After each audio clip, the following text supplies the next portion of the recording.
not here at work. I drive a semi, so I'm actually down in South Florida somewhere. But I thought I'd take a few minutes while I wait on my break to get done with on this early Friday morning and talk to you about my decision to start a podcast this year and how that went. So this year I decided that I would start a podcast about something that was important to me, and that was realizing that our lives are more than ordinary. They're extraordinary. Because for a long time I felt like I was the most ordinary person in the entire world. Man, my shirt looks dirty. I've been working hard though, so cut me some slack. For a long time I felt like I was the most ordinary person that ever lived. And I started realizing that even though I thought I was ordinary, that I've had some experiences that are extra. And I've had extraordinary experiences. And I wanted to kind of document that to leave something for my kids to listen to one day, and also for people who may feel the same way I felt. But I know there's a lot of people who start podcasts, and right now my schedule is ridiculous because I work like 60 hours a week, 60 to 70 on a good week. I drive a semi 700 miles a night. Usually takes me about 12 hours. But I've had some people reach out to me about wanting to come see where I record and meet up and ask me about how I record and what I do and the process. And honestly, even though I really want to meet with them, I don't have a lot of extra time sitting around where we can talk. Like right now, I'm in the back half of my night, and I'm at a rest area just trying to walk a little bit to try and stay a little healthier. And figured I'd just take a second that I do have to talk to you. So the first steps I did was I watched YouTube. Kind of like what I'm doing now. I looked up what people are doing, how they started a podcast, where they're going, and what the process was for them. But the hard thing was, everybody was pretty much trying to sell me something. Everybody wanted to sell me their course, or they want to sell you this product or that product or this lesson plan or this book. And honestly, like, I'm on YouTube because I don't want to pay for anything. Like, I don't want to buy your course.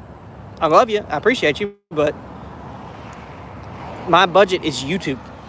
I can watch YouTube because I'm not paying $1,000 to be in your group or your course. So let me get a bit. So the first thing I did after I watched YouTube was I figured out a name. And for me, it was Extraordinary Dad. And I decided I'd start the Extraordinary Dad podcast and just talk about some stories from my life and being a dad and what all that entails. I'm hoping the sidewalk doesn't end if you see me looking like crazy, because I really don't want to walk in traffic. Not traffic, just rest area traffic. And after I figured out my name, I started researching and trying to figure out what to do. And through YouTube, I figured out that to start an audio-only podcast, because that's what it is, I was going to need a host, somebody that could distribute the RSS feed for my show and get it out there on Apple and Spotify and everything else. Because there was a time when my son and I first started taking jiu-jitsu lessons that we decided that we were going to do a jiu-jitsu podcast. And that was probably bad on me for deciding to have a 5-year-old as my co-host. And we started the Bear Jitsu pod just on Spotify, and we had zero exposure. It did not do well. He got tired of it. I got tired of it, honestly, too. And we quit. So this time I decided to do Buzzsprout as my host. And you pay for Buzzsprout. They give you a website. They host your show. You upload everything on there, and then they distribute it.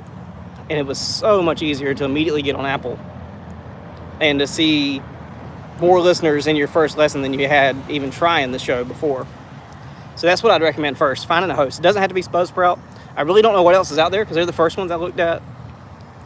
And I went with them because I really do like them a lot. They're based in Jacksonville, where I'm at too, so that's kind of cool. And also, one of the things that really kept me into it is that one of my best friends also makes content. Actually, I'm not going to go that way. And he creates stuff on YouTube. And being that he is a YouTube creator, we're able to talk ideas and bounce things off of each other. I'll bounce things off about the show, and he'll bounce things about his review channel and different venues and areas that he's going towards with his podcast and his show and his ambitions, because he does a Pew's review. If you're into gaming or any kind of electronics, check it out.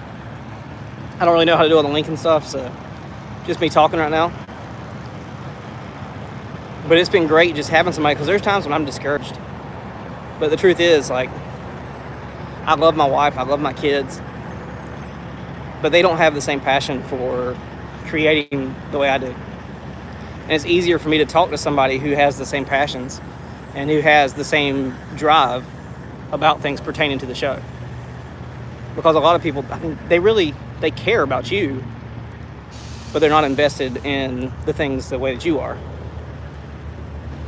So they're not going to be as receptive to talking. But if you get somebody who's invested in their own journey too, and they're going kind of the same direction, you can talk about stuff.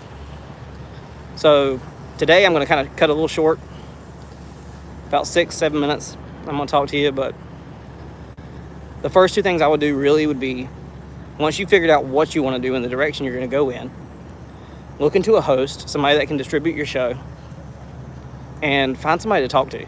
Find somebody to walk the journey with that you can bounce ideas off of, and who's going to be hearing you, and who you're going to return the favor and let them bounce ideas off of with you, and encourage each other. Find somebody that's going to encourage you and be a friend and be there to answer the stupid questions that you feel like would you be embarrassed to ask anybody else. Hey, if you have any questions too, reach out. Find me on Facebook, Daniel Wilbanks. Instagram, I'm Extraordinary Dad Pod. I'm on X now. Same thing, Extraordinary Dad Pod. Don't really have a whole lot of followers on there. But we started the show really right before the summer. And now I think we've been downloaded in 10 countries and like 170 cities. We're working towards our first 2,000 downloads, so it's kind of cool. If you haven't done podcasts before and you have done YouTube, don't expect podcasts to grow as fast as YouTube grows, because that was frustrating. Podcasts grow very slowly. I have my friend who does YouTube also did a podcast and was like, whoa, these do grow very slowly. And forgive me for looking like an absolute bum today.